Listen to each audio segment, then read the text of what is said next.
Molt contenta, molt contents, un premi que és d'equip. El Revolució 4.0 va néixer el 2017 a Catalunya Ràdio i va ser a l'inici un podcast on vam començar a parlar d'emprenedors, de startups, de tecnologia, no es parlava gaire d'aquest tema en els mitjans i de sobte vam veure que hi havia una comunitat que volia saber més sobre tecnologia, sobre startups, sobre innovació, sobre empreses, sobre economia, sobre talent, precisament aquesta T de talent, i per tant el Revolució 4.0 va començar a englobar aquests temes i ens vam adonar al pas dels anys que la tecnologia cada vegada és més important a la nostra vida, és transversal, comprem a través del mòbil, viatgem a través del mòbil, llegim a través del mòbil, les empreses s'han transformat digitalment, i això amb la pandèmia encara es va veure més clar. Per tant, hi ha hagut 7 temporades de Revolució a la ràdio, Catalunya Ràdio, 4 a TV3, on hem volgut explicar la tecnologia cap a on ens porta. Jo sempre dic com serà el món de demà, com serà el món del 2030.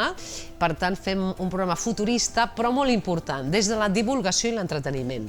Perquè jo dic que a vegades la tecnologia no és sexy, és difícil d'explicar, és dura, hi ha temes complicats, que és blockchain, que és un NFT, que és un business angel, i a vegades fer-ho d'una forma fàcil. I jo crec que això és el que hem volgut fer amb els companys del Revolució, que és divulgar, aprendre amb els oients, però fer-ho des de l'entreteniment.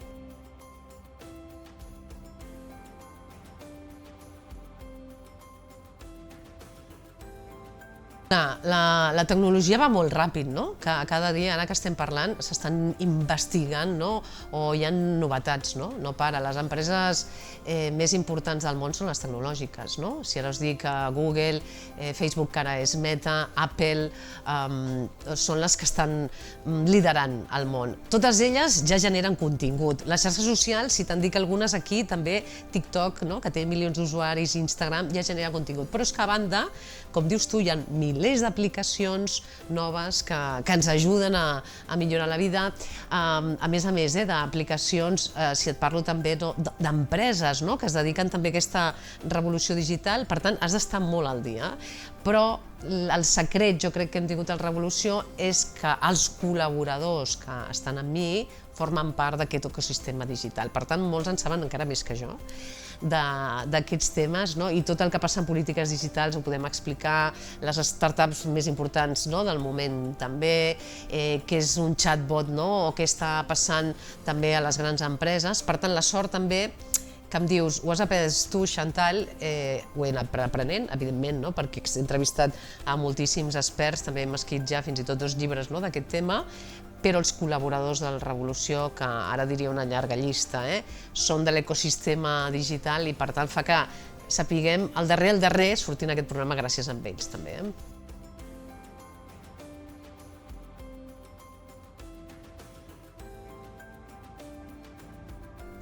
Exacte, m'agrada que em facis aquesta pregunta perquè quan començava a l'inici, el 2017-2018, la meva mare i la meva sogra em deien que no entenien el programa.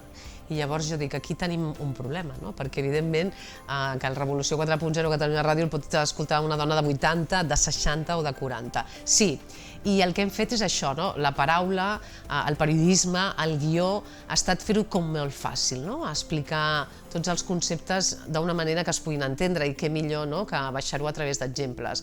A la televisió, que avui aquest premi també és de la televisió, ho hem pogut fer també en forma de debat i en aquesta última temporada el Som Revolució ha estat trepitjant Catalunya, trepitjant els llocs més innovadors.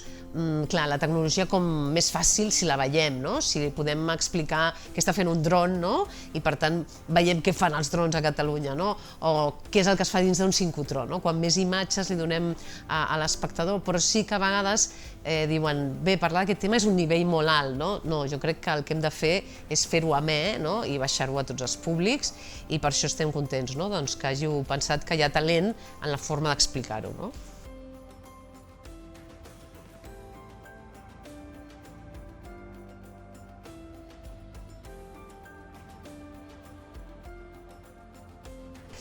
Sí, ara entro en un moment, com saps, complicat, que espero curar-me d'aquest càncer de mama, que el pateixo jo però moltes dones a Catalunya.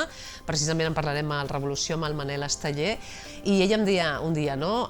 D'aquí molts anys una pastilla curarà el càncer. Això encara no és possible, no?